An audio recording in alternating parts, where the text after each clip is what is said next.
गच्छामि द्वितीयंपि धम्मं शरणं गच्छामि द्वितीयंपि संघं शरणं गच्छामि बुद्धं शरणं गच्छामि तृतीयंपि बुद्धं शरणं गच्छामि तृतीयंपि धम्मं शरणं गच्छामि तृतीयंपि धम्मं शरणं गच्छामि तृतीयंपि संघं शरणं गच्छामि तृतीयंपि संघं शरणं गच्छामि पाणातिपाता वैरमणि सिक्खापदं समादयामि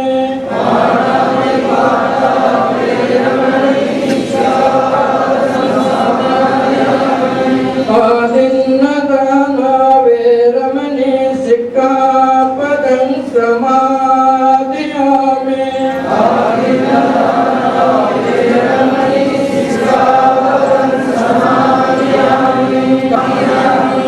मोसवादा वैरमणि सिक्खापदं समादयामि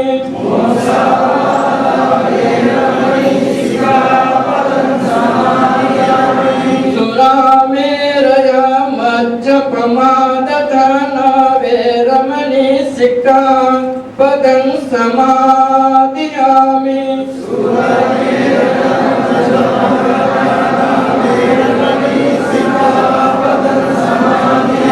धम्मं नमामि संघं नमामि साधु साधु साधु तथागत भगवान गौतम बुद्धರಿಗೆ ಬೋಧಿಸತ್ವ ಡಾಕ್ಟರ್ ಬಾಬಾ ಸಾಹೇಬ್ ಅಂಬೇಡ್ಕರ್ ಅವರಿಗೆ ಬೋಧಿಸತ್ವ ಡಾಕ್ಟರ್ ಬಾಬಾ ಸಾಹೇಬ್ ಅಂಬೇಡ್ಕರ್ ಅವರಿಗೆ ಬೌದ್ಧ ಧರ್ಮಕ್ಕೆ ಜೈ ಭೀಮ್ ಜೈ ಭೀಮ್ ಜೈ ಸಾಮಾಜಿಕ ನ್ಯಾಯಕ್ಕಾಗಿ ನಿರಂತರ ಚಳವಳಿ ನಡೆಸಿರುವಂತ ದಲಿತ ಸೇನೆ ನೇತೃತ್ವದಲ್ಲಿ ಇವತ್ತು ನಾವುಗಳು ಬಹಳ ವಿಜೃಂಭಣೆಯಿಂದ ಮತ್ತು ಬಹಳ ಅರ್ಥಪೂರ್ಣವಾಗಿ ಡಾಕ್ಟರ್ ಬಾಬಾ ಸಾಹೇಬ್ ಅಂಬೇಡ್ಕರ್ ಅವರನ್ನು ನೆನೆಸುತ್ತಾ ಅವರು ಈ ದೇಶಕ್ಕೆ ಬರೆದುಕೊಟ್ಟಂತ ಸಂವಿಧಾನದ ಬಗ್ಗೆ ಚರ್ಚೆ ಮಾಡುವುದಕ್ಕಾಗಿ ಸಂವಿಧಾನದ ಬರೆಯುವಂತ ಸಂದರ್ಭದಲ್ಲಿ ಡಾಕ್ಟರ್ ಬಾಬಾ ಸಾಹೇಬ್ ಅಂಬೇಡ್ಕರ್ ಅವರು ಪಟ್ಟಂತ ಶ್ರಮ ಪರಿಶ್ರಮ ಈ ನಾಡಿನ ಶೋಷಿತರು ಅಲ್ಪಸಂಖ್ಯಾತರು ಹಿಂದುಳಿದ ವರ್ಗದವರ ಬಗ್ಗೆ ಇಟ್ಟಂತ ಕಾಳಜಿ ಎಂಥದ್ದಿತ್ತು ಅನ್ನೋದ್ರ ಬಗ್ಗೆ ಚರ್ಚೆ ಮಾಡುವುದಕ್ಕಾಗಿ ಈ ನಾಡಿನ ಖ್ಯಾತನಾಮರನ್ನು ಇವತ್ತು ನಮ್ಮ ದಲಿತ ಸೇನೆ ಸಮಾರಂಭಕ್ಕೆ ಆಹ್ವಾನಿಸಿ ಸಂವಿಧಾನ ಸಮರ್ಪಣಾ ದಿನವನ್ನಾಗಿ ಆಚರಣೆ ಮಾಡ್ತಾ ಇದ್ದೇವೆ. ಬಂಧುಗಳೇ, ತಮ್ಮೆಲ್ಲರಿಗೂ ಸ್ಪೆಷಲಿ ದಲಿತ ಸೇನೆ ಕಾರ್ಯಕರ್ತರೆಲ್ಲರಿಗೂ ಗೊತ್ತಿದೆ, ಆಳುವಂತ ಸರ್ಕಾರಗಳು ಕಾನೂನುಗಳನ್ನು ತಮ್ಮ ಮನಸ್ಸಿಗೆ ಬಂದಂತೆ ತಿರುವು ಮೂರು ಮಾಡುತ್ತಾ ಇದ್ದಂತ ರೀತಿ ನೀತಿಗಳನ್ನು ಗಾಳಿಗೆ ತೂರುತ್ತಾ ಸರ್ಕಾರಗಳನ್ನು ರಚನೆ ಮಾಡಿ ಕಾನೂನುಗಳನ್ನು ಪಾಲನೆ ಮಾಡದೆ ಈ ನಾಡಿನ ಈ ದೇಶದ ಸಂವಿಧಾನಕ್ಕೆ ಅಪಚಾರವೆಸಗುವಂತ ಕೃತ್ಯ ಇದು ಮೊದಲಿನಿಂದಲೂ ನಡ್ಕೊಂಡು ಬಂದಿದೆ. ಇವತ್ತಿನ ದಿನ 26ನೇ ಜನವರಿ ಈ ದಿನ 1950ರೊಳಗೆ ಬಾಬಾ ಸಾಹೇಬ್ ಅಂಬೇಡ್ಕರ್ ಒಂದು ದೇಶದ ಸರ್ವಾಂಗೀಣ ಅಭಿವೃದ್ಧಿಗಾಗಿ ಮತ್ತು ಶಾಂತಿ ಸಂಪನ್ನತೆಯಿಂದ ಆಡಳಿತ ನಡೆಸಿಕೊಂಡು ಹೋಗುವುದಕ್ಕಾಗಿ 26 ಜನವರಿ 1950ರಂದು ಸಂವಿಧಾನ ರಚನಾ ಸಮಿತಿಯ ಅಧ್ಯಕ್ಷರಾಗಿದ್ದಂತ ಡಾಕ್ಟರ್ ರಾಜೇಂದ್ರ ಪ್ರಸಾದ್ ಅವರಿಗೆ ಒಟ್ಟಂತ ಬಹಳ ಅಭೂತಪೂರ್ವವಾದ ದಿನ ಇದಾಗಿದೆ. ಇದು ಇವತ್ತು ನಾವುಗಳು ಈ ಸಂವಿಧಾನ ಕೊಟ್ಟಂತ ದಿನವನ್ನು ಸಂವಿಧಾನ ಸಮರ್ಪಣಾ ದಿನವನ್ನಾಗಿ ಆಚರಣೆ ಮಾಡಬೇಕು. ಈ ದೇಶದ ಎಲ್ಲಾ ಜನಗಳಿಗೂ, ಈ ನಾಡಿನ ಎಲ್ಲಾ ಜನಗಳಿಗೂ ಇವತ್ತಿನ ದಿನ ಡಾಕ್ಟರ್ ಬಾಬಾ ಸಾಹೇಬ್ ಅಂಬೇಡ್ಕರ್ ಸಂವಿಧಾನ ಬರೆದು ಕೊಟ್ಟಂತ ದಿನ. ಸಂವಿಧಾನ ಬರೆದು ಬರೆಯುವಂತ ಸಂದರ್ಭದಲ್ಲಿ ಅವರು ಎದುರಿಸಿದಂತ ಸಮಸ್ಯೆಗಳು, ಅವರ ಮಾನಸಿಕ ಹಿಂಸೆಗಳು, ಅವರಿಗೆ ಅವ್ರ ವಿರುದ್ಧವಾಗಿ ಆಡುವಂತ ಯಾತನೆಮಯ ಮಾತುಗಳು, ಅಂತದ್ರ ಬಗ್ಗೆ ಚರ್ಚೆ ಮಾಡೋದಕ್ಕಾಗಿ ನಾವುಗಳು ಸನ್ನದ್ಧರಾಗಿ ಇವತ್ತು ಸಂವಿಧಾನ ಸಮರ್ಪಣಾ ದಿನವನ್ನಾಗಿ ಆಚರಣೆ ಮಾಡ್ತಾ ಇದ್ದೇವೆ. ನಮ್ಮನ್ನು ಆಳುತ್ತಿರುವಂತಹ ಸರ್ಕಾರಗಳು ದೇಶಕ್ಕೆ ಸ್ವಾತಂತ್ರ್ಯ ಸಿಕ್ಕಾಗಿದ್ದು ಇದುವರೆಗೂ, ಈ ದೇಶಕ್ಕೆ ಸ್ವಾತಂತ್ರ್ಯ ಸಿಕ್ಕು ಇಷ್ಟು ವರ್ಷ ಆಯ್ತು, ಸಂವಿಧಾನ ಅರ್ಪಣೆ ಮಾಡಿ ಇವತ್ತಿಗೆ 60 ವರ್ಷ ಆಯ್ತು. 60 ವರ್ಷ ಆದ್ರೂ ಕೂಡ ರಾಷ್ಟ್ರದಿಂದ ರಾಜ್ಯಗಳವರೆಗೂ ಈ ದಿನ ಯಾವ ರೀತಿ ಆಚರಣೆ ಮಾಡ್ತಾ ಇದ್ದಾರೆ ಅಂದ್ರೆ ಗಣರಾಜ್ಯೋತ್ಸವ ದಿನವನ್ನಾಗಿ ಆಚರಣೆ ಮಾಡ್ತಾ ಇದ್ದಾರೆ. ಅದಕ್ಕೆ ನಾವುಗಳು ವಿರೋಧ ಮಾಡ್ತಾ ಇದ್ದೀವಿ. ಇವತ್ತು ಇದು ಗಣರಾಜ್ಯೋತ್ಸವ ದಿನ. ಬಾಬಾ ಸಾಹೇಬ್ ಅಂಬೇಡ್ಕರ್ ಈ ದೇಶಕ್ಕೆ ಸಂವಿಧಾನ ಕೊಟ್ಟಂತ ದಿನ. ಆ ಸಂವಿಧಾನ ಕೊಟ್ಟಂತ ದಿನ ನೀವು ಸಂವಿಧಾನ ಸಮರ್ಪಣಾ ದಿನವನ್ನ ಆಚರಣೆ ಮಾಡ್ರಿ. ಇದು ಸಂವಿಧಾನ ಏನಪ್ಪ ಅಂದ್ರೆ ಗಣರಾಜ್ಯೋತ್ಸವ ದಿನ ಅಲ್ಲ ಅಂತೇಳಿ ನಾವುಗಳು ಈ ನಾಡಿನ ಜನತೆಗೆ, ಈ ದೇಶ ಆಳುವಂತ ಪ್ರಭುಗಳಿಗೆ ತಿಳಿಸುವ ನಿಟ್ಟಿನಲ್ಲಿ ಮೊದಲ ಹೆಜ್ಜೆಯಾಗಿ ಇವತ್ತು ನಾವುಗಳಲ್ಲಿ ಒಂದು ದಲಿತ ಸೇನೆ ಕಾರ್ಯಕರ್ತರ ಒಂದು ಸಮಾವೇಶದ ಜೊತೆಗೆ ವಿಚಾರ ಸಂಘವನ್ನು ಹಮ್ಮಿಕೊಂಡಿದ್ದೇವೆ.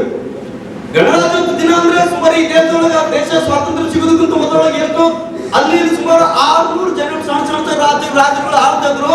ಆ ಎಲ್ಲಾ ರಾಜ್ಯಗಳು ಆಳುವಂತ ಸಂದರ್ಭದಲ್ಲಿ ದೇಶಕ್ಕೆ ಸ್ವಾತಂತ್ರ್ಯ ಕೊಡೋ ಪೂರ್ವದಲ್ಲಿ ಇವೇನಪ್ಪ ಎಲ್ಲಾ ರಾಜ್ಯಗಳ ಗಣಗಳನ್ನು ಸಣ್ಣ ಸಣ್ಣ ಗಣಗಳಿದ್ದು ಅವೆಲ್ಲ ಒಂದು ಮಾಡಿ ಈ 600 ಎಲ್ಲ ಗಣಗಳೆಲ್ಲ ಒಂದು ಮಾಡಿ ದೇಶವನ್ನು ವಿಲೀನ ಮಾಡಿ ನಾವೆಲ್ಲರೂ ಭಾರತದೊಳಗೆ ಇರ್ತೀವಿ ಅಂತ ಅವ್ರ ಕಡೆಯಿಂದ ಅಗ್ರಿಮೆಂಟ್ ಮಾಡಿಸ್ಕೊಂಡು ಏನಪ್ಪಾ ಅಂದ್ರೆ ನಾವು ಭಾರತದೊಳಗೆ ವಿಲೀನ ಆಗ್ತೀವಿ ಅಂತ ಹೇಳಿದ ನಂತರ ಈ ಬರೆದಂತ ಸಂವಿಧಾನ ಏನು ವಿಲೀನ ಆಗ್ತಿರ್ತವ ಗಣಗಳು, ಆ ಗಣಗಳ ವಿಲೀನ ಆದಂತ ದಿನಕ್ಕೆ ಏನಪ್ಪಾ ಅಂದ್ರೆ ಗಣರಾಜ್ಯ ಅಂತ ಕರೀರಿ.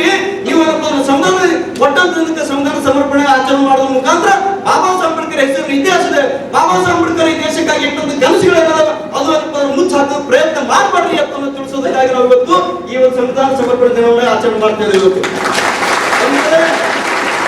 ಬಾಬಾ ಸಾಹೇಬ್ ಅಂಬೇಡ್ಕರ್ ಸಂವಿಧಾನ ಬರೋದಕ್ಕಿಂತ ಮೊದಲು ಏನು 2ನೇ ಮಹಾಯುದ್ಧ ನಡೀತದೆ ಈ ದೇಶದೊಳಗ. ಈ ಜಗತ್ತಿನೊಳಗೆ 2ನೇ ಮಹಾಯುದ್ಧ ಆಗ್ತದ. 2ನೇ ಮಹಾಯುದ್ಧಕ್ಕಿಂತ ಮೊದಲು ಕೂಡ ಸ್ವಾತಂತ್ರ್ಯಕ್ಕಾಗಿ ಈ ದೇಶದಲ್ಲಿ ಚಳವಳಿಗಳು ಆಗ್ತಿರ್ತವೆ, ಉಗ್ರವಾದ ಹೋರಾಟಗಳು ಆಗ್ತಿರ್ತವೆ, ಅನೇಕ ಜನರು ಜೈಲು ಪಾಲ ಆಗ್ತಿರ್ತಾರೆ, ಅನೇಕ ಜನರು ಏನಪ್ಪಂದ್ರ ಆ ವೀರ ಮರನ್ನು ಕೂಡ ದೇಶಕ್ಕಾಗಿ ಒಂದು ತಮ್ಮ ಪ್ರಾಣ ಕೂಡ ತ್ಯಾಗ ಮಾಡುವಂತ ಘಟನೆಗಳು ನಮ್ಮ ಹತ್ರ ಸಾಕಷ್ಟು ಇದಾವೆ. ಇಂಥ ಸಂದರ್ಭದಲ್ಲಿ 2ನೇ ಮಹಾಯುದ್ಧ ಮುಗಿದ ನಂತರ ಈ ದೇಶದೊಳಗೆ ಭಾರತದೊಳಗೆ ಏನು ಆಕ್ಟಿವಿಟಿ ಸ್ಟಾರ್ಟ್ ಆಗ್ತಂದ್ರೆ ಸ್ವಾತಂತ್ರ್ಯ ಸಂಗ್ರಾಮಕ್ಕಾಗಿ ಬಹಳ ದೊಡ್ಡ ಹೋರಾಟಗಳು ನಡೆಯಲು ಶುರು ಆಗ್ತಿರ್ತಾವ. ಇಂಥ ಸಂದರ್ಭದೊಳಗ ನಮ್ಮನ್ನು ಆಳ್ತಿರುವಂತ ಬ್ರಿಟಿಷ್ ಸರ್ಕಾರದವರು ಒಂದು 3 ಜನ ಬ್ರಿಟಿಷ್ ಸರ್ಕಾರದ 3 ಜನ ಡೆಲಿಗೇಟರ್ಸ್ ಕರೆಸಿ ಅವ್ರಿಗೆ ಏನಪ್ಪ ಅಂದ್ರ ನೀವು ಇಂಡಿಯಾ ದೇಶಕ್ಕೆ ಹೋಗಿ ಅಲ್ಲಿ ಹೋರಾಟ ಮಾಡುವಂತ ನಾಯಕರ ಜೊತೆಗೆ ಚರ್ಚೆ ಮಾಡ್ರಿ. ನಾವು ಈಗ ನಿಮಗೆ ಸದ್ಯಕ್ಕೆ ದೇಶಕ್ಕೆ ಸ್ವಾತಂತ್ರ್ಯ ಕೊಟ್ಟು ಅಂದ್ರ ನಿಮ್ ಮುಂದೆ ಸ್ವಾತಂತ್ರ್ಯ ದೇಶ ನಡೆಸ್ಕೊಂಡು ಹ್ಯಾಂಗ ಹೋಗ್ತೀರಿ, ಅದಕ್ಕೆ ನಿಮ್ಮದೇ ಆದಂತ ನೀತಿ ನಡೆಸ್ಕೊಂಡು ಹೋಗುವಂತ ಸಂವಿಧಾನ ಬೇಕಾಗ್ತದ, ನಿಮ್ಮದೇ ಆದಂತ ಕಾನೂನುಗಳು ಬೇಕಾಗ್ತವ. ಆ ಕಾನೂನುಗಳ ರೂಪ ಮಾಡೋದಕ್ಕಾಗಿ ಒಂದೇನಪ್ಪ ಅಂದ್ರೆ ಸಮಿತಿ ಮಾಡ್ಕೊಳ್ಳಿ ಅಂತ ಹೇಳಿ ಕ್ಯಾಬಿನೆಟ್ ಮಿಷನ್ ಅಂತ ಹೇಳಿ ಈ ಏನಪ್ಪ ಅಂದ್ರೆ 2ನೇ ಮಹಾಯುದ್ಧ ಆದ ನಂತರ ಬ್ರಿಟಿಷ್ ಗೌರ್ಮೆಂಟ್ ಏನಪ್ಪ ಅಂದ್ರೆ ಇಂಡಿಯಾಕ್ಕೆ ಒಂದು ಡೆಲಿಗೇಟರ್ ಕಳ್ತಾರ. ಆ ಡೆಲಿಗೇಟರ್ಸ್ ಆ ನಿಯೋಗ ಈ ಭಾರತದ ಪ್ರಮುಖರ ಜೊತೆಗೆ ಚರ್ಚೆ ಮಾಡಿರ್ತಾರ. ಅವ್ರೇನಪ್ಪ ಸಜೆಷನ್ ಕೊಡ್ತಾರ, ನೀವುಗಳು ಭಾರತದೊಳಗ ಕಾನ್ಸ್ಟಿಟ್ಯೂಯೆಂಟ್ ಅಸೆಂಬ್ಲಿ ಅಂತ ನಿರ್ಮಾಣ ಮಾಡ್ಕೊಂಡು ಆ ಕಾನ್ಸ್ಟಿಟ್ಯೂಯೆಂಟ್ ಅಸೆಂಬ್ಲಿ ಮುಖಾಂತರ ಎಲೆಕ್ಟ್ ಮಾಡ್ಕೊಂಡು ಈ ದೇಶದ ಬುದ್ಧಿವಂತರನ್ನು ಆ ಅಸೆಂಬ್ಲಿಗೆ ಎಲೆಕ್ಟ್ ಮಾಡಿ ಆ ಆಯ್ಕೆ ಆದಂತ ಜನಗಳ ಮುಖಾಂತರ ನೀವೇನಪ್ಪ ಅಂದ್ರೆ ಒಂದು ಸಂವಿಧಾನ ರಚನೆ ಮಾಡಿ ಅಂತ ಹೇಳಿ ಅವ್ರೇನಪ್ಪ ಅಂದ್ರೆ ಸೂಚನೆ ಕೊಡ್ತಾರ, ಸಲಹೆ ಕೊಡ್ತಾರ. ಆ ಡೆಲಿಗೇಟ್ಸ್ ಕೊಟ್ಟಂತ ಸಲಹೆ ಮೇರೆಗೆ ಇಲ್ಲಿದ್ದಂತ ಈ ಭಾರತದಲ್ಲಿ ಈ ದೇಶ ಸ್ವಾತಂತ್ರ್ಯಕ್ಕಾಗಿ ಹೋರಾಟ ಮಾಡುತ್ತಿರುವಂತ ಮಹಾನ್ ನಾಯಕರು ಎಲ್ಲಾ ಸೇರಿ ಏನಪ್ಪಾ ಅಂದ್ರ ಪ್ರಾಂತೀಯ ಪ್ರಾವಿನ್ಸಿಯಲ್ ಎಲೆಕ್ಷನ್ ಮಾಡಿ ಸುಮಾರು ಎಲೆಕ್ಷನ್ ಮಾಡಿ ಈ ಸಂವಿಧಾನ ಕಾನ್ಸ್ಟಿಟ್ಯೂಷನ್ ಅಸೆಂಬ್ಲಿಗೆ ಏನಪ್ಪ ಅಂದ್ರ ಸಂವಿಧಾನ ರಚನಾ ಸಮಿತಿಗೆ ಆಯ್ಕೆ ಮಾಡ್ತಿರ್ತಾರೆ. ಅಂತ ಸಂದರ್ಭದೊಳಗ ಬಾಬಾ ಸಾಹೇಬ್ ಅಂಬೇಡ್ಕರ್ ಕೂಡ ಮಹಾನ್ ಬುದ್ಧಿವಂತರು ಅಂತೇಳಿ ಈ ದೇಶಕ್ಕೆ ಅಷ್ಟೇ ಗೊತ್ತಿರಲಿಲ್ಲ, ಇಡೀ ವಿಶ್ವಕ್ಕೂ ಕೂಡ ಗೊತ್ತಿತ್ತು. ಈ ನಮ್ಮ ನಾಲ್ಕಂತೆ ಹಿಂದಿನ ಬ್ರಿಟಿಷ್ ಸರ್ಕಾರಕ್ಕೂ ಗೊತ್ತಿತ್ತು. ಈ ವಿಶ್ವ ಕಂಡ ಅಪ್ರತಿಮ ಮೇರು ಏನಪ್ಪಾ ಅಂದ್ರ ನಾಯಕ, ಬಹಳ ಮುತ್ಸದ್ದಿ ರಾಜಕೀಯ ನೀತಜ್ಞ ಆಗಿದ್ರು, ಸೋಷಿಯಲ್ ರಿಫಾರ್ಮರ್ ಆಗಿದ್ರು, ಅವ್ರು ಫೇಮಸ್ ಎಜುಕೇಶನ್ ಆಗಿದ್ರು, ಫಿಲಾಸಫರ್ ಆಗಿದ್ರು. ಆಮೇಲೆ ಅಷ್ಟೇ ಏನಪ್ಪ ಅಂದ್ರ ರಾಜಕೀಯ ನಿಪುಣರು ಕೂಡ ಅವ್ರು ಆಗಿದ್ದಾರೆ ಅನ್ನೋದು ಕೂಡ ಇಡೀ ಜಗತ್ತಿಗೆ ಗೊತ್ತಿತ್ತು. ಅಂತ ಮಹಾನ್ ನಾಯಕ ಡಾಕ್ಟರ್ ಬಾಬಾ ಸಾಹೇಬ್ ಅಂಬೇಡ್ಕರ್ ಈ ಏನಪ್ಪ ಕಾನ್ಸ್ಟಿಟ್ಯೂಷನ್ ಅಸೆಂಬ್ಲಿ ಚುನಾವಣೆಗೆ ಮುಂಬೈ ನಿಂತಿರ್ತಾರ. ಮುಂಬೈ ಒಳಗೆ ಕೂಡ ಒಬ್ಬ ರಾಜಕೀಯ ಇರ್ತಾರ. ಮುಂಬೈ ಒಳಗೆ ನಿಂತ ಸಂದರ್ಭದೊಳಗ ಆಗಿದ್ದಂತ ಕಾಂಗ್ರೆಸ್ ನಾಯಕರುಗಳು ಗಾಂಧಿ ಅಂಡ್ ಕಂಪನಿ ಏನ್ ಕರಿತಿರ್ತೀವಿ ಎಲ್ಲಾ ಟೀಮ್ ಅಂಡ್ ಕಂಪನಿ ಸೇರ್ಕೊಂಡು ಇವನ್ ಇನ್ಕ್ಲೂಡಿಂಗ್ ಸರ್ದಾರ್ ವಲ್ಲಭಾಯ್ ಪಟೇಲ್, ಜವಾಹರ್ಲಾಲ್ ನೆಹರು, ಈ ಗಾಂಧೀಜಿ ಎಲ್ಲಾರು ಸೇರ್ಕೊಂಡು ಒಂದು ಟೀಮ್ ವರ್ಕ್ ಮಾಡ್ಕೊಂಡು ಬಾಬಾ ಸಾಹೇಬ್ ಅಂಬೇಡ್ಕರ್ ಅವರು ಬೊಂಬೆಯಿಂದ ಈ ಚುನಾವಣೆ ಏನು ಯಾವುದು ಈ ಸಂವಿಧಾನ ರಚನಾ ಸಮಿತಿ ಒಳಗೆ ಆರಿಸಿ ಬರಬಾರ್ದು ತಿಳ್ಕೊಂಡು ಬಾಬಾ ಸಾಹೇಬ್ ಅಂಬೇಡ್ಕರ್ ಸೋಲಿಸ್ತಾರಲ್ಲಿ. ಇಂಥ ಸಂದರ್ಭದೊಳಗ ಬಂಗಾಳದೊಳಗೆ ಏನಪ್ಪಾ ಅಂದ್ರ ಮಂಡಲ್ ಅಂತ ಒಬ್ಬರು ಏನಪ್ಪಾ ಅಂದ್ರೆ ನಮ್ಮ ಮಂಡಲ್ ಅಂತ ಒಬ್ಬರು ವಿಚಾರವಂತರು ಬಾಬಾ ಸಾಹೇಬ್ ಅಂಬೇಡ್ಕರ್ಗೆ ಬಾಂಗ್ಲಾ ಕರ್ಕೊಂಡು ಹೋಗ್ತಾರೆ. ಆಮೇಲೆ ಶೆಡ್ಯೂಲ್ ಕಾಸ್ಟ್ SC ಅಂತ ಏನಪ್ಪಾ ಅಂದ್ರೆ ಚುನಾಯಿತ ಪ್ರತಿನಿಧಿಗಳು ಅಲ್ಲಿ ಎಲೆಕ್ಟೆಡ್ ಮೆಂಬರ್ಸ್ ಇರ್ತಾರೆ. ಆ ಎಲೆಕ್ಟೆಡ್ ಮೆಂಬರ್ ಬಾಬಾ ಸಾಹೇಬ್ ಅಂಬೇಡ್ಕರ್ ಸಾಹೇಬ್ರೆ ನಿಮಗೆ ಇವರು ನಿಮ್ಮ ಮಾನ್ಯತೆ ನಿಮ್ಮ ವ್ಯಕ್ತಿತ್ವ ಈ ದೇಶದ ಏನು ಮನುವಾದಿಗಳಿಗೆ ಗೊತ್ತಿಲ್ಲ. ಬ್ರಿಟಿಷ್ ಕೈಗಳು ಗುಲಾಮರಾಗಿದ್ರು ಕೂಡ ಇವರಿಗೆ ಇನ್ನು ಮಾನ ಮರ್ಯಾದೆ ಬಂದಿಲ್ಲ. ಇವರಿಗೆ ಇವರು ಶರ್ಮ ನಾಚಿಕೆ ಬಂದಿಲ್ಲ. ಇವರಿಗೆ ಈ ಜನರು ಈ ಪ್ರತಿಭಾವಂತ ವ್ಯಕ್ತಿಗಳನ್ನ ಏನು ಗುರುತಿಸುವಂತ ಕೆಪಾಸಿಟಿ ಇವರಿಗೆ ಇಲ್ಲ. ಸಾಹೇಬ್ರೆ ನೀವು ಪಶ್ಚಿಮ ನಮ್ಮ ಬಾಂಗ್ಲಾಕ್ ಬರ್ರಿ, ನಾವು ನಿಮ್ಗೆ ಆರಿಸ್ಕೊಳ್ತು ಅಂತ ತಿಳ್ಕೊಂಡು ಬಾಬಾ ಸಾಹೇಬ್ರಿಗೆ ಏನಪ್ಪಾ ಅಂದ್ರೆ ಹೂವಿನ ಎತ್ಕೊಂಡು ಬಾಂಗ್ಲಾದೇಶದಿಂದ ರೀಎಲೆಕ್ಟ್ ಮಾಡಿ ಏನಪ್ಪಾ ಅಂದ್ರೆ ಕಾನ್ಸ್ಟಿಟ್ಯೂಷನ್ ಅಸೆಂಬ್ಲಿ ಚುನಾವಣೆಗೆ ಆರಿಸ್ಕೊಳ್ತಾರ. ಮತ್ತೆ ಬಾಬಾ ಸಾಹೇಬ್ ಅಂಬೇಡ್ಕರ್ ಸಂವಿಧಾನ ರಚನಾ ಸಮಿತಿ ಒಳಗ ಎಂಟರ್ ಆಗ್ತಾರ. ಇದು ಈ ಘಟನೆ ನಮ್ಮನ್ನ ಆಳುವಂತ ಯಾವ ಸರ್ಕಾರಗಳು ಕೂಡ ಮಕ್ಕಳು ಬಾಯಿ ಬಿಡುತ್ತಾ ಇರಲಿಲ್ಲ. ಇದ್ರೊಳಗೆ ಬಾಬಾ ಸಾಹೇಬ್ ಅಂಬೇಡ್ಕರ್ ಭಾರತ ಸ್ವಾತಂತ್ರ್ಯ ಸಿಗೋಕ್ಕಿಂತ ಮೊದಲು ಪಟ್ಟಂತ ಕಷ್ಟ ನಮಗೆ ತಿಳಿಸೋದು ಸಾಧಿಸ ಅವ್ರು ಏನಪ್ಪ ಅಂದ್ರೆ ಪ್ರಯತ್ನ ಮಾಡ್ತಲ್ಲ. ಗಾಂಧೀಜಿ ಫೋಟೋ ಇರ್ತಾರ, ಬಾಬಾ ಸಾಹೇಬ್ ಅಂಬೇಡ್ಕರ್ ಫೋಟೋ ಎಲ್ಲ ಗೊತ್ತಿಲ್ಲ. ಇವತ್ತು ಇದೇ ದಿನ ಸೇಡಂ ತಾಲೂಕಿನ ಯಾರು ನಮ್ಮ ಟೀಚರ್ ಒಬ್ರು ಬಂದಿದ್ದಾರೆ. ಸೇಡಂ ತಹಶೀಲ್ದಾರ್ ಬಾಬಾ ಸಾಹೇಬ್ ಅಂಬೇಡ್ಕರ್ ಫೋಟೋ ಏನಪ್ಪ ಅಂದ್ರೆ ಇಲ್ಲಾಂದ್ರೆ ಗಾಂಧೀಜಿ ಫೋಟೋ ಇಟ್ಟು ಗಾರ್ಡನ್ ಮಾಡ್ಬಿಟ್ನಂತ. ಗಾಂಧೀಜಿ ನೋಡ್ರಿ ಸಾಹೇಬ್ರೆ ದೇಶಕ್ಕೆ ಸ್ವಾತಂತ್ರ್ಯ ಸಿಗೋದಕ್ಕಿಂತ ಮೊದಲು ಫೈಟ್ ಮಾಡಿ ಹೋರಾಟ ಮಾಡಿ ಸಂವಿಧಾನ ಬರ್ಕೊಟ್ಟು ನಮ್ಗೆ ಕೊಟ್ಟಿದ್ದಾರೆ. ಬಾಬಾ ಸಾಹೇಬ್ ಅಂಬೇಡ್ಕರ್ ಮರ್ಯಾದೆ ಕೊಡಂದ್ರ ನಮಗೆ DC ಆದ್ರ ಇಲ್ಲ ಅಂತ ಹೇಳಿದ್ರು. ಇಂಥ ಜನಗಳು ಸೇರ್ಕೊಂಡು ಇಂಥ ಪಿಂಡ ಮಹಾತ್ಮ ಗಾಂಧಿ ಇದ್ದಿದ್ರು ಅವರೆಲ್ಲರೂ ಸೇರ್ಕೊಂಡು ಅಂತದ್ರ ವಿರೋಧಗಳು ಕೂಡ ಎತ್ಕೊಂಡು ಬಾಬಾ ಸಾಹೇಬ್ ಅಂಬೇಡ್ಕರ್ ಸಂವಿಧಾನ ರಚನಾ ಸಮಿತಿಯೊಳಗೆ ಎಂಟರ್ ಆಗ್ತಿರ್ತಾರ. ಸಂವಿಧಾನ ರಚನಾ ಸಮಿತಿಯೊಳಗೆ ಎಂಟರ್ ಆದಾಗ ಈ ದೇಶದೊಳಗೆ ಪಾಕಿಸ್ತಾನ ಮತ್ತು ಬಾಂಗ್ಲಾದೇಶ ಡಿವೈಡ್ ಆಗುವಂತ ಸಂದರ್ಭ ಬಂದಿರ್ತಾವ. ಅಂತ ಸಂದರ್ಭ ಕೂಡ ಯಾಕೆ ಕುತಂತ್ರ ಆಗ್ತಂದ್ರೆ ಬಾಬಾ ಸಾಹೇಬ್ ಅಂಬೇಡ್ಕರ್ ಯಾವ ಏರಿಯಾದ ಆರಿಸಿ ಬಂದಿರ್ತಾರೋ ಚುನಾವಣೆ ಏನು ಸಂವಿಧಾನ ರಚನಾ ಸಮಿತಿ ಒಳಗ ಅದೇ ಚುನಾವಣಾ ಸಮಿತಿಯನ್ನ ಏನು ಆರಿಸಿ ಬಂದ್ರು ಪ್ರಾವಿನ್ಸಿಯಲ್ ಅದನ್ನ ರದ್ದು ಮಾಡ್ಕೊಂಡ್ಬಿಡ್ತಾರ. ಬಾಂಗ್ಲಾದೇಶ ಸಪರೇಟ್ ಏನಪ್ಪ ಬಾಂಗ್ಲಾ ದೇಶ ಅಂತ ಆಗ್ಬಿಡ್ತದೆ. Baba Saheb Ambedkar membership automatic ರದ್ದಾಗ್ಬಿಡ್ತದ. ಮತ್ತೆ ಬಾಬಾ ಸಾಹೇಬ್ ಅಂಬೇಡ್ಕರ್ ಚುನಾವಣಾ ರಚನಾ ಯಾವುದು ಎಲೆಕ್ಷನ್ ನಮ್ಮ ಈ ಸಂವಿಧಾನ ರಚನಾ ಸಮಿತಿಯಿಂದ ಹೊರಗೆ ಬಂದ್ಬಿಡ್ತಾರೆ. ಮತ್ತೆ ಹೊರಗೆ ಬಂದ್ಬಿಟ್ಟಾಗ ಗೊತ್ತಾಗಿರ್ತದೆ ಯಾರಿಗಂದ್ರೆ ಬಾಬಾ ಸಾಹೇಬ್ ಅಂಬೇಡ್ಕರ್ ನನಗೆ ಅನ್ಸೋ ಮಟ್ಟಿಗೆ ಬಾಬಾ ಸಾಹೇಬ್ ಅಂಬೇಡ್ಕರ್ ಅತ್ಯಂತ ಗಳಿಕೆಯುಳ್ಳ ವ್ಯಕ್ತಿ ಅಂದ್ರೆ ಡಾಕ್ಟರ್ ರಾಜೇಂದ್ರ ಪ್ರಸಾದ್ ಅಂತ ನಮ್ಗೆ ಗೊತ್ತಾಗ್ತದೆ. ಯಾಕಂದ್ರೆ ಅವರು ಈ ಬಾಂಬೆ ಪ್ರಧಾನಮಂತ್ರಿಗೆ ಪತ್ರ ಬರೀತಾರೆ. ಯಾರು? ಡಾಕ್ಟರ್ ರಾಜೇಂದ್ರ ಪ್ರಸಾದ್ ಮುಂಬೈಯ ಪ್ರಧಾನಮಂತ್ರಿಗಳಿಗೆ ಪತ್ರ ಬರೆದು ಹೇಳ್ತಾರವರು, ನೋಡ್ರಿ ಸಾಹೇಬ್ರೆ ಡಾಕ್ಟರ್ ಅಂಬೇಡ್ಕರ್ ಅವರು ಏನು ಬಾಂಗ್ಲಾದಿಂದ ಆರಿಸಿ ಬಂದಿದ್ರು. ಅವ್ರ ಚುನಾವಣೆ ಅಸೆಂಬ್ಲಿಗೆ ನಮ್ಗೆ ಕಾನ್ಸ್ಟಿಟ್ಯೂಷನ್ ಅಸೆಂಬ್ಲಿಗೆ ಇದ್ದು ಅವ್ರದೇನಪ್ಪ ಅಂದ್ರೆ ಬಾಂಗ್ಲಾ ವಿಭಜನೆ ಆದ ನಂತರ ಅವ್ರು ಈಗ ಬಾಬಾ ಸಾಹೇಬ್ ಅಂಬೇಡ್ಕರ್ ಈ ಅಸೆಂಬ್ಲಿಯಿಂದ ಹೊರಗೆ ಹೋಗಿದ್ದಾರೆ. ನಮ್ಗೆ ಅಂಬೇಡ್ಕರ್ ಇಲ್ಲದ ರಚನೆ ಸಂವಿಧಾನ ರಚನೆ ಮಾಡೋದು ಬಹಳ ಕಷ್ಟ ಮಾಡೋದಾಗಿರ್ತದ. ಎಲ್ಲಾ ನಿಟ್ಟಿನೊಳಗೂ ಬಾಬಾ ಸಾಹೇಬ್ ಅಂಬೇಡ್ಕರ್ ಏನಪ್ಪ ಅಂದ್ರೆ ನಮ್ಮ ಭಾರತದ ಸಂವಿಧಾನದಲ್ಲಿ ಅವ್ರ ಪಾತ್ರ ಬಹಳ ಮುಖ್ಯ ಅದ.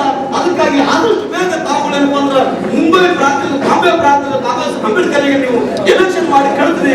ಮುಂದಿನ ಮೀಟಿಂಗ್ ಮುಂದಿನ ತಿಂಗಳ ಮೀಟಿಂಗ್ ಇರದ ಆ ಕಾನ್ಸ್ಟಿಟ್ಯೂಷನ್ ಮೀಟಿಂಗ್ ಆ ಮೀಟಿಂಗ್ ದೊಳಗೆ ಬಾಬಾ ಸಾಹೇಬ್ ಅಂಬೇಡ್ಕರ್ ಬರ್ಬೇಕಂತ ಹೇಳಿ ಬಹಳ ಕಾತುರದಿಂದ ಕಾಯ್ತಾ ಇದ್ದೀವಿ. ನೀವುಗಳ ನಿಮ್ಮನ್ನ ಕೈ ಮುಗಿದು ಕೇಳ್ಕೊಳ್ತಿರ್ತೀನಿ. ಆದಷ್ಟು ಬೇಗ ಅಂಬೇಡ್ಕರ್ಗೆ ನೀವೇನಪ್ಪ ಅಂದ್ರೆ ಮುಂಬೈ ಪ್ರಾಂತ್ಯದಿಂದ ಆರಿಸಿ ಕೇಳ್ತಿರ್ತೇವೆ. ರಾಜೇಂದ್ರ ಪ್ರಸಾದ್ ಈ ಮುಂಬೈ ಪ್ರಧಾನಮಂತ್ರಿ ಪತ್ರ ಬರೆದಾಗ ಮುಂಬೈ ಪ್ರಧಾನಮಂತ್ರಿಗಳು ರಾಜೇಂದ್ರ ಪ್ರಸಾದ್ ಮಾತು ಕೇಳ್ಕೊಂಡು ಅವ್ರಿಗೆ ಏನಪ್ಪಾ ಅಂದ್ರ ಅಲ್ಲಿ ಆರಿಸಿ ಮತ್ತೆ ಚುನಾವಣೆ ನಮ್ದು ಕಾನ್ಸ್ಟಿಟ್ಯೂಷನ್ ಅಸೆಂಬ್ಲಿ ಆರಿಸಿ ಕೇಳ್ತಿರ್ತಾರ. ಆರಿಸಿ ಕಳಿಸಿದ ನಂತರ ಬಾಬಾ ಸಾಹೇಬ್ ಅಂಬೇಡ್ಕರ್ ಎಷ್ಟೊಂದು ಕಷ್ಟಪಟ್ಟರು. ಯಾವ್ಯಾವ ಆರ್ಟಿಕಲ್ಗಳು ಸಂವಿಧಾನದ ಎಷ್ಟೆಷ್ಟು ಆರ್ಟಿಕಲ್ಗಳೊಳಗ ಎಷ್ಟೆಷ್ಟು ಸಮಸ್ಯೆಗಳು ಎದುರಿಸಬೇಕಾಯ್ತು, ಎಷ್ಟೆಷ್ಟು ನಿಂದನೆಗಳು ಎದುರಿಸಬೇಕಾಯ್ತು. ಮೈನಾರಿಟಿಗಾಗಿ ಯಾವ ತರ ಸ್ಟೆಪ್ ತಂದ್ರು ಬಾಬಾ ಸಾಹೇಬ್ ಅಂಬೇಡ್ಕರ್, ಪರಿಶಿಷ್ಟ ಜಾತಿ ಪರಿಶಿಷ್ಟ ಪಂಗಡಗಳಿಗೆ ಯಾವ ತರ ಸ್ಟೆಪ್ ತಂದ್ರು ಬಾಬಾ ಸಾಹೇಬ್ ಅಂಬೇಡ್ಕರ್, ಯಾರು ವಿರೋಧ ಮಾಡಿದ್ರು ಬಾಬಾ ಸಾಹೇಬ್ ಅಂಬೇಡ್ಕರ್. ಎಷ್ಟು ಜನಗಳು ಟೋಟಲಿ ಎಲೆಕ್ಟೆಡ್ ಮೆಂಬರ್ಸ್ 296 ಮೆಂಬರ್ಸ್ ಚುನಾವಣೆ ನಮ್ಮ ಭಾರತದ ಸಂವಿಧಾನ ರಚನಾ ಸಮಿತಿ ಆಯ್ಕೆ ಮಾಡಿದ ಜನರು ಸುಮಾರು 296 ಮಂದಿ ಇದ್ರು. 296 ಮಂದಿಗಳೊಳಗ ಎಲ್ಲಾ ಫೀಲ್ಡ್ ಒಳಗೆ ಮೇರು ವ್ಯಕ್ತಿಯಾಗಿ ಕಾಣಿಸ್ ಬಂದ್ರು ಡಾಕ್ಟರ್ ಬಾಬಾ ಸಾಹೇಬ್ ಅಂಬೇಡ್ಕರ್ ಒಬ್ಬರೇ ಅಲ್ಲ. ಇದು ಇಂಥ ಮುಚ್ಚಿಟ್ಟಂತ ಇತಿಹಾಸಗಳನ್ನು ನಾವು ಇವತ್ತು ಹೊರಗೆ ಹಾಕ್ಬೇಕಾಗದ. ಈ ಮತ್ತು ಸರ್ಕಾರದವ್ರಿಗೆ ಎಚ್ಚರಿಕೆಯನ್ನು ನಾವು ಕೊಡ್ಬೇಕಾಗದ. ಇದು ಗಣರಾಜ್ಯೋತ್ಸವ ದಿನಾಚರಣೆ ಅನ್ನೋದು ಇದು ಸಂವಿಧಾನ ಸಮರ್ಪಣೆ ದಿನ ಅದ. ನೀವು ಸಂವಿಧಾನ ಸಮರ್ಪಣೆ ದಿನನೇ ಆಚರಣೆ ಮಾಡಬೇಕು. ಆವತ್ತಿನ ದಿನ ಜಾತಿವಾದಿಯಾಗಿ ಕೂಡ ಬಾಬಾ ಸಾಹೇಬ್ ಅಂಬೇಡ್ಕರ್ ಮಾಡಲೇಬೇಕು, ಅವನಿಗೆ ಬೆಟ್ಟು ಮಾಡಲೇಬೇಕು, ಅವನಿಗೆ ಸಲ್ಯೂಟ್ ಹೊಡಿಲೇಬೇಕು ಅಂತ ಹೇಳ್ಬೋದು ಆರ್ಡರ್ ಮಾಡಬೇಕಾಗದು. ಅದು ಮಾಡ್ತೀನಿ ಇವತ್ತಲ್ಲಿ ನಾವುಗಳು ಈ ಕಾರ್ಯಕ್ರಮವನ್ನು ಮಾಡ್ತಾ ಇದ್ದೀವಿ. ಇವತ್ತಿನ ಸಂದರ್ಭದೊಳಗೆ ಬಂಧುಗಳೇ, ನಾವುಗಳು ಏನಪ್ಪ ಅಂದ್ರ ಮೈಸೂರಿನಿಂದ ಮುಫ್ತಿ ಏತ್ರಾಮುಲ್ ಹಕ್ ಅಂತೇಳಿ ಏನು ಇಮಾಮ್ ನ್ಯಾಷನಲ್ ಇಮಾಮ್ ಕೌನ್ಸಿಲ್ ಏನು ಸ್ಟೇಟ್ ಪ್ರೆಸಿಡೆಂಟ್ ಇದ್ರು, ಇಮಾಮ್ ಕೌನ್ಸಿಲ್ ಅವರಿಗೆ ಮುಫ್ತಿ ಸಾಹೇಬ್ರಿಗೆ ಫೋನ್ ಮಾಡ್ಕೊಂಡು ನಾವು ಹೇಳಿದ್ವಿ, ಸರ್ ನೀವು ನಮ್ಮ ಕಾರ್ಯಕ್ರಮ ಬರಬೇಕು. ಇಲ್ಲಿ ಗುಲ್ಬರ್ಗದೊಳಗ ದಲಿತ್ ಮತ್ತು ಮುಸ್ಲಿಂ ಭಾಯಿಬಾಯಿ ರೀತಿಯೊಳಗೆ ನಾವು ಬಹಳ ಅರ್ಥಪೂರ್ಣ ಕಾರ್ಯಕ್ರಮ ಹಾಕೊಂಡು ದಲಿತರ ಮೇಲೆ ದಬ್ಬಾಳಿಕೆ ದೌರ್ಜನ್ಯಗಳಾದಾಗ ಮುಸ್ಲಿಂ ಬಂಧುಗಳು ನಮ್ಮ ಜೊತೆಗೆ ಸೇರ್ತಿರ್ತಾರೆ. ಮತ್ತು ಮುಸ್ಲಿಂ ಬಂಧುಗಳ ಮೇಲೆ ಅನ್ಯಾಯ ಅತ್ಯಾಚಾರ ದಬ್ಬಾಳಿಕೆ ಆದಾಗ, ಹಿಂದುಳಿದವರ ಅನ್ಯಾಯ ಅತ್ಯಾಚಾರ ದಬ್ಬಾಳಿಕೆ ಆದಾಗ ನಾವುಗಳು ಕೂಡ ಅವ್ರ ಜೊತೆಗೆ ಇರ್ತಿರ್ತೀವಿ. ತಾವು ಕೂಡ ಮೈಸೂರಿನಿಂದ ಬಂದು ನಮ್ಮ ಕಾರ್ಯಕ್ರಮ